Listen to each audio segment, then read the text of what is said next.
Pre మార్కెట్కి సంబంధించిన ప్రధాన అంశాలు చర్చించుకుందాం. ముందుగా మిత్రులందరికీ స్వాగతం. ఈరోజు మార్చి 5వ తారీఖు గురువారం.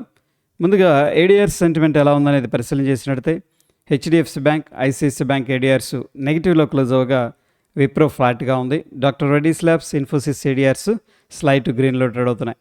మొత్తం మీద ఏడిఆర్స్ నుంచి మిక్స్డ్ సంకేతాలు కనిపిస్తూ ఉన్నాయి. ఇక ఇండియాకి సంబంధించిన ప్రైమరీ సెక్టర్స్ నిన్నటి రోజున ఏ విధంగా క్లోజ్ అయినాయి అనేది పరిశీలన చేసినట్లయితే Nifty metal, PSC bank, reality, media అనేది టాప్ లూజర్స్గా క్లోజ్ అవగా నిఫ్టీ ఐటీ మాత్రం స్లైట్ గ్రీన్లో క్లోజ్ అయింది. మొత్తం మీద 90% ఇండియన్ సెక్టర్స్ ఇంకా వీక్గానే క్లోజ్ అయ్యాయి. ఇక గ్లోబల్గా మార్కెట్స్ ఎలా పర్ఫామ్ చేస్తున్నాయి అనేది పరిశీలన చేసినట్లయితే రష్యా టాప్ లూజర్గా కనిపిస్తుంది. లండన్ స్లైట్ నెగిటివ్గా ట్రేడ్ అవుతుంది. US markets, France, Hong Kong, German, China, Europe చాలా పాజిటివ్గా ప్రస్తుతం అయితే కనిపిస్తూ ఉన్నాయి. ముఖ్యంగా ఏషియా మార్కెట్ జపాన్ 4.07% పాజిటివ్గా ఉంది. సౌత్ కొరియా ఏకంగా 11% దాకా పాజిటివ్గా కనిపిస్తుంది. మొత్తం మీద గ్లోబల్గా స్ట్రాంగ్ బౌన్స్ అనేది కనిపిస్తూ వస్తుంది. ఇక యూఎస్కి సంబంధించిన టాప్ 30 కంపెనీస్ నిన్నటి రోజున ఏ విధంగా క్లోజ్ అయినాయి అనేది పరిశీలన చేసినట్లయితే Coca Cola, Salesforce Inc, Chevron, Nike, Procter and Gamble అనేది టాప్ లూజర్స్గా క్లోజ్ అవగా Intel, Dow, Amazon dot com, Cisco, IBM, 3M, Boeing అనేది టాప్ గెయినర్స్గా కనిపిస్తూ ఉన్నాయి. మొత్తం మీద యుఎస్ మార్కెట్స్ క్లోజ్ అయిన విధానంలో బుల్లిష్ సెంటిమెంట్ అనేది కనిపిస్తూ ఉంది. గ్లోబల్గా ఎకనామిక్ క్యాలెండర్ అనేది పరిశీలన చేసినట్లయితే నిన్నటి రోజున చైనాకి సంబంధించిన మ్యానుఫ్యాక్చరింగ్ పిఎంఐ నంబర్ అనేది నెగిటివ్గా రావడం జరిగింది. సో సింపుల్గా ఏంటంటే చైనాలో మ్యానుఫ్యాక్చరింగ్కి అంత స్ట్రాంగ్ డిమాండ్ అనేది లేదు అని చెప్పేసి నంబర్ చెప్తుంది. ADP non farm employment change యూఎస్కి సంబంధించిన నంబర్ పాజిటివ్గా రావడం జరిగింది. ఎస్ఎంపీ గ్లోబల్ వాళ్ళు సర్వీసెస్ సంబంధించిన పిఎంఐ రిలీజ్ చేశారు. అంటే సర్వీసెస్ కొద్దిగా డిమాండ్ అనేది తగ్గింది యూఎస్లో. నాన్ మ్యానుఫ్యాక్చరింగ్ ప్రైసెస్ కూడా కొద్దిగా వీక్గా ఉన్నాయి. ఇక ఐఎస్ఎం వాళ్ళు రిలీజ్ చేసిన నాన్ మ్యానుఫ్యాక్చరింగ్ పిఎంఐ అయితే ఫిబ్రవరి మంత్ది పాజిటివ్గా రావడం అనేది జరిగింది. ఈరోజు విషయానికి వచ్చేసరికి సాయంత్రం 7 గంటలకి యూఎస్కి సంబంధించి మొట్టమొదటిసారి నిరుద్యోగ భృతికి అప్లై చేసుకునే వారి సంఖ్య నంబర్ అనేది రిలీజ్ అవుతుంది. ఇది చాలా చాలా ఇంపార్టెంట్ నంబర్. ఇండియాకి సంబంధించిన ఎకనామిక్ క్యాలెండర్ అనేది పరిశీలన చేసినట్లయితే నిన్నటి రోజున ఎటువంటి మేజర్ ఈవెంట్స్ అయితే లేవు. ఈరోజు కూడా ఎటువంటి మేజర్ ఈవెంట్స్ అనేది కనిపించట్లేదు. బ్రాడ్కామ్ షేర్స్ వచ్చేసరికి యూఎస్కి సంబంధించి చాలా సిగ్నిఫికెంట్గా బౌన్స్ అనేది జరిగాయి. ఎందుకంటే ఫ్యూచర్ గైడెన్స్ అనేది బాగుంది and chip sales expectations, artificial intelligence boom కొనసాగుతుందని చెప్పేసి వీళ్ళు పాజిటివ్గా అప్డేట్ అనేది ఇవ్వడం జరిగింది. అందుకని ఐటీ రిలేటెడ్గా ఉన్న స్టాక్స్, ముఖ్యంగా ఆర్టిఫిషియల్ ఇంటెలిజెన్స్ ఓరియంటెడ్గా ఉన్న స్టాక్స్ స్ట్రాంగ్గా బౌన్స్ అనేది జరిగాయి. యుఎస్, ఇజ్రాయెల్, ఇరాన్ వార్ అనేది కంటిన్యూ అవుతూ వస్తుంది. స్ట్రాంగ్ ఎస్కలేషన్స్ అయితే జరుగుతూ ఉన్నాయి. బట్ గ్లోబల్ మార్కెట్స్లో కొంత శాంతి అనేది కనిపిస్తుంది. ప్రీవియస్గా ఉన్నంత సెల్లింగ్ ప్రెషర్ ఇవన్నీ కనిపించట్లేదు. ఫ్యూచర్ అండ్ ఆప్షన్స్లో ఎటువంటి స్టాక్ కూడా రిజల్ట్ అయితే ఈరోజు అనౌన్స్ చేయట్లేదు. ఫ్యూచర్ అండ్ ఆప్షన్స్లో సెయిల్, సమ్మాన్ క్యాపిటల్ అనేది బ్యాన్ లిస్ట్లోకి వెళ్ళిపోయాయి. దీంట్లో మనం ఫ్యూచర్స్ అండ్ ఆప్షన్స్ ట్రేడ్ చేయకూడదు. క్యాష్ మార్కెట్ బై సెల్ అనేది చేసుకోవచ్చు. ప్రోబబ్లీ కెయిన్స్, పతాంజలి కూడా బ్యాన్ లిస్ట్లోకి వెళ్ళడానికి ప్రాబబిలిటీస్ అయితే కనిపిస్తూ ఉన్నాయి. నిఫ్టీకి సంబంధించిన హీట్ మ్యాప్ అనేది పరిశీలన చేసినట్లయితే Coal India, Bharti Airtel, Infosys, Tech Mahindra అనేది నిన్నటి రోజున గ్రీన్లో క్లోజ్ అవగా Tata Steel, Tata Motor passenger vehicles, Larsen and Toubro,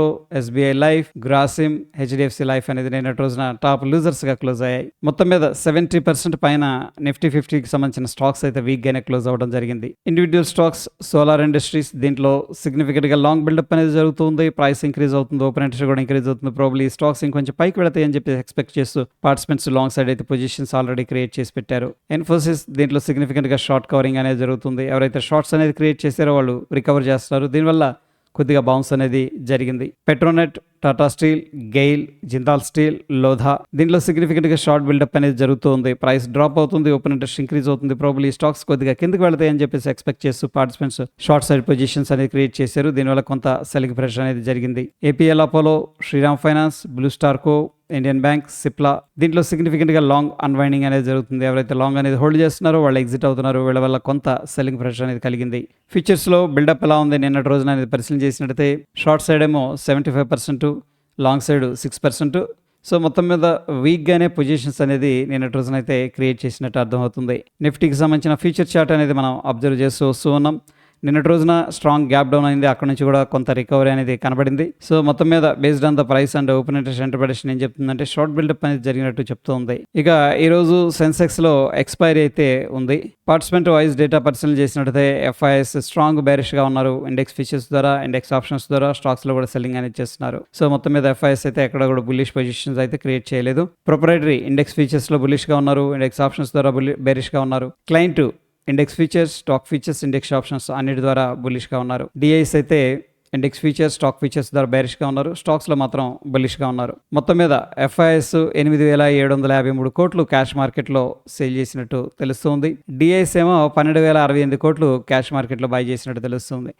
FIS cell చేస్తూ మార్కెట్ను డ్రాగ్ చేస్తూ ఉండగా DIs బై చేస్తూ మార్కెట్కి అయితే సపోర్ట్ చేస్తున్నారు. ఈ యొక్క war and geo political escalations వల్ల ఏం జరుగుతుందంటే ఇండియా విక్స్ అనేది సిగ్నిఫికెంట్గా బ్యాక్ టు బ్యాక్ 2 days నుంచి కూడా రైజ్ అవుతూ వస్తుంది. నిన్నటి రోజున ఏకంగా 23.4% రైజ్ అయింది. ప్రస్తుతానికి ఇండియన్ మార్కెట్స్లో హెవీగా వాలటైలిటీ ఉందని చెప్పేసి ఇండియా విక్స్ చెప్తూ ఉంది. దీనివల్ల పెద్ద పెద్ద స్వింగ్స్ వచ్చే అవకాశం ఉంది. ఇక డాలర్ ఇండెక్స్ అయితే ప్రస్తుతానికి కొంత సెల్లింగ్ ప్రెషర్లో ఉంది. Dow Jones industrial average features నిన్నటి రోజునైతే కొద్దిగా రికవరీ అనేది కనబరిచాయి. అగైన్ ఈ రోజు మనం చూస్తున్న సమయానికి 81 పాయింట్లు నెగిటివ్గా ఉంది. నిఫ్టీ 50లో 24,326 ఒక ఇంపార్టెంట్ సపోర్ట్ అయితే కనిపిస్తుంది. 24,733 అనేది ఇమీడియట్గా రెసిస్టెన్స్ ఉంది. బ్యాంక్ నిఫ్టీలో 58,371 ఇంపార్టెంట్ సపోర్టు, 59,060 అనేది ఇమీడియట్గా ఉన్న రెసిస్టెన్స్.